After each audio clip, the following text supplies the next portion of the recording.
Konnichiwa. Today we're going to talk about what I rather overdramatically refer to as the final problem. What I mean by that is that we're going to unlock a new area of Japanese, and we're going to do it by the same method that we started with, that is, by looking at Japanese as Japanese, and not as English written in some secret code. The reason I call it the final problem is because this is the one problem that some of my most astute and analytical pupils find with my Japanese structure models. For the most part, if somebody understands my models, they become self-evident. And that's what I base my work on. I don't ask anyone to trust me. See if they work. If they don't work, throw them away. If they do work, use them. There's no act of faith involved anywhere. Now, I take this one problem as a tribute to my work, partly because, of course, there only is one problem, which, out of a whole and very radical model of Japanese, is pretty interesting. But the second reason is this. People have this problem because I've spoiled them. I say that somewhat humorously, but the truth is that people come out of this world of English, Japanese grammar explanations in Genki and the various Japanese grammar so-called websites, and they're leaving a world of an entangled mass of strange things that just happen to mean what they mean for no particular reason, and with a whole range of exceptions and random rules, into a world of crystalline logic where everything makes sense, where everything is what it is for a good reason. And so when they come across something that looks like an exception or a random rule, they want to get rid of it. They won't tolerate even one of these things anymore, and I can't blame them. However, this is not a random rule. This is something that's very understandable if we can make the same kind of paradigm shift that we made in the first place and see it as it really is in Japanese, not look at it through English eyes. So what is this? Let's take an example. If we say, crepe ga suki da, we've learned that this does not mean I like crepes. If you think it means I like crepes, then you've really given up all hope of ever understanding Japanese structure. Because, as we know, every Japanese sentence has two core elements. It can have any one of three engines. It can be a verb, an adjective, or a noun plus copula. And the second part of the core sentence is always the same. It's a noun marked with ga. You can't always see it, but it's always there. And those two elements, the engine and the ga-marked subject or main carriage, are the core of any sentence. They're the only things we need in a sentence. We've got to have those two, and everything else in a logical clause is telling us more about either the engine or the ga-marked carriage. Can't do anything else. The core of the sentence is the sentence, and everything else is an appendage to one of those two core elements. So, with crepe ga tabetai, the ga-marked carriage is not I, so it can't be I want to eat crepes, because I'm not doing something here. The crepes are the ga-marked main carriage, and the head of the sentence, the engine, is not a verb, it's an adjective. It's the helper adjective tai. It's attached to a verb, but the actual engine of the sentence isn't a verb, it's the adjective tai. It can't mean want, because want is a verb. So what this is actually saying is that the quality of crepes is such that it induces want in me. This is a wordy way of putting it, but it avoids any kind of English-based misreading of the sentence. That's what it actually means. It's describing the crepes adjectively, and what it's saying about them is that they have the quality of making me want to eat them. And what we learned right from the beginning is that English is a very egocentric language. If there is an action, a subjectivity, it always wants to put an ego actor at the center. Japanese doesn't have that strong imperative. Now, if we look at it in terms of subjectivities, because a lot of this is to do with subjective feelings, as a lot of language is, we can look at subjectivities in two ways. We can either look at them with the thing that induces the subjectivity as the focus, the fulcrum of the subjectivity. So, crepes which induce desire in me are the fulcrum of this sentence. Crepes are inducing each desire in me. Or we can look at the subjectivity as an activity, wanting, and then we put me at the center. We put the ego at the center and we say, I desire to eat grapes. Now both of these are fairly natural.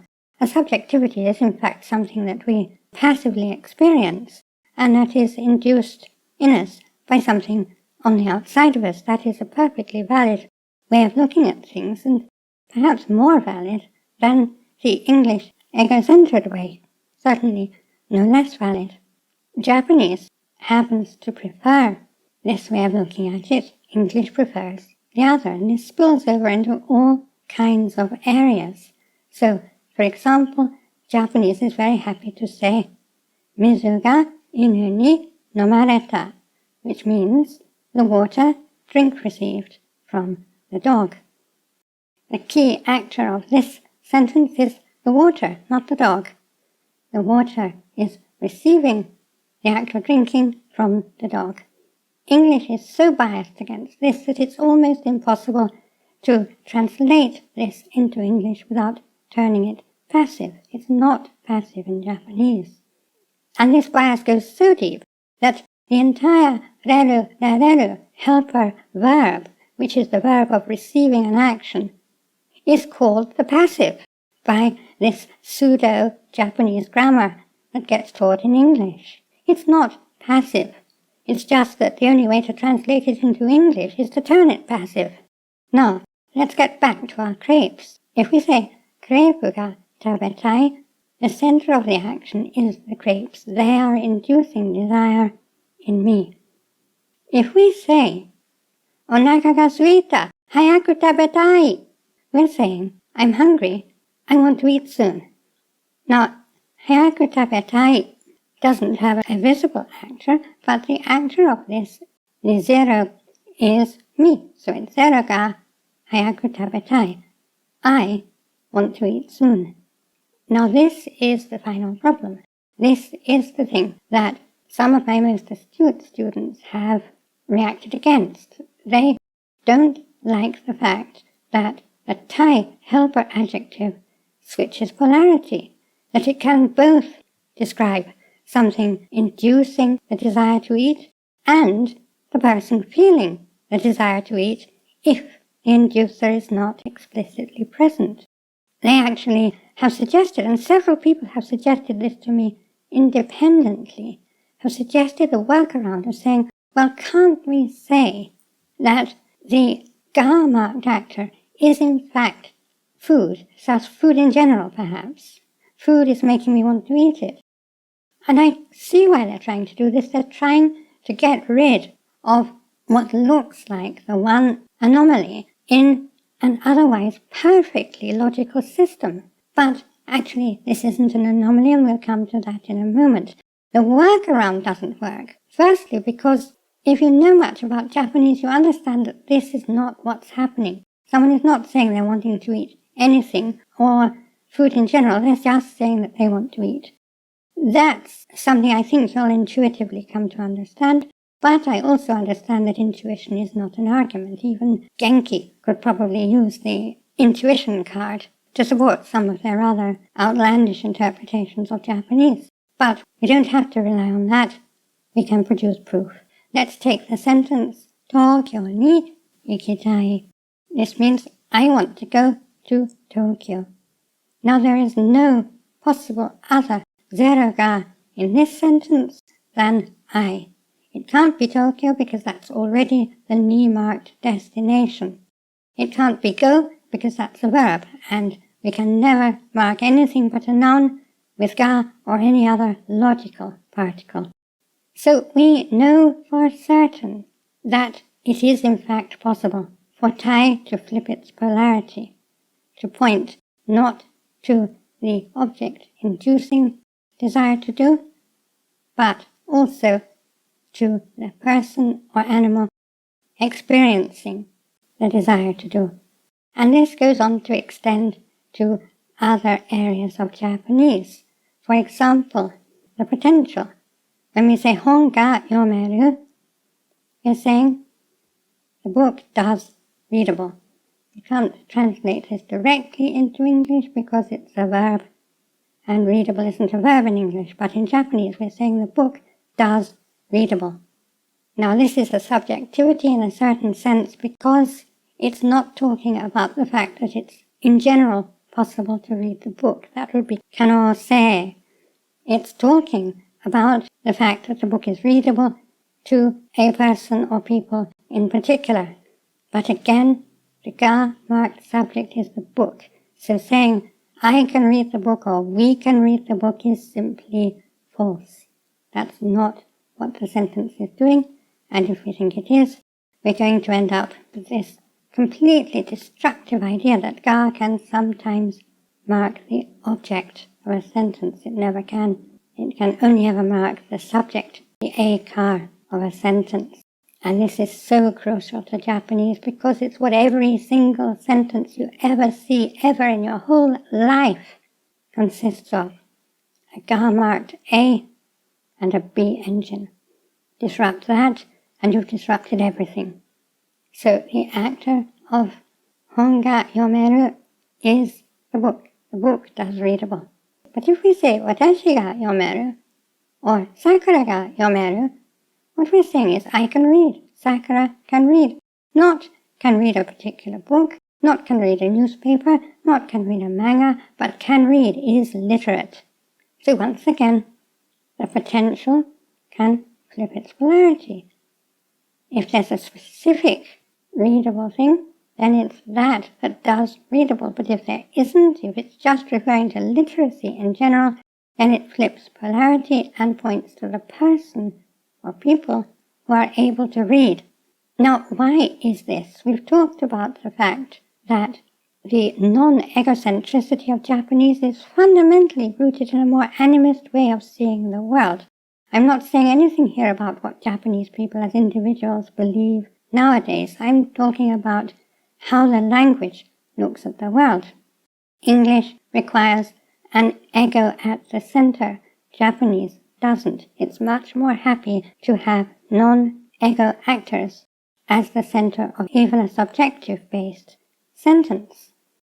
But it doesn't stop there. And once we realize that, we've done away with the final problem. It's not just that it doesn't mind having a non-ego actor at the center and that in many cases it has a preference for that. It's also that it sees the two, the inducer of the subjectivity and the receiver, the experiencer of the subjectivity, as not fundamentally separate. The action of subjectively desiring or fearing or wanting, etc., is something that goes on between the two, between the inducer and the experiencer. And we can look at it from either perspective, and it doesn't really matter. The bias, as it were, the default condition, is to attribute it to the inducer. But there's no difficulty at all in moving it to the experiencer, because the two aren't regarded as completely separate. They are two halves of the same action. And if we understand this, we're looking at it much more through Japanese eyes. We're not having to reroute it through strange English intermediaries.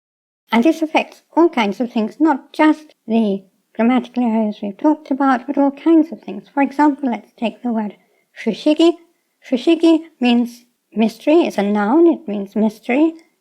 And it can be used as an adjectival noun, in which case it means something like mysterious. So if we say fushigi na yashiki, we're saying mysterious mansion. But we can also attach so to fushigi, which, as we've discussed before, means seems or like. So fushigi so would seem to mean seems mysterious or mysterious-like. Now this in itself is meaningless because mysterious is a subjectivity. If we say something is mysterious, this isn't an objective quality like being red or being 3 feet high. It's a subjectivity. It's mysterious because we find it mysterious. If we don't find it mysterious, then it's not mysterious. So saying it's mysterious-like or seems mysterious is meaningless because saying it's mysterious in the first place is really only saying that. But that isn't what fushigi so means.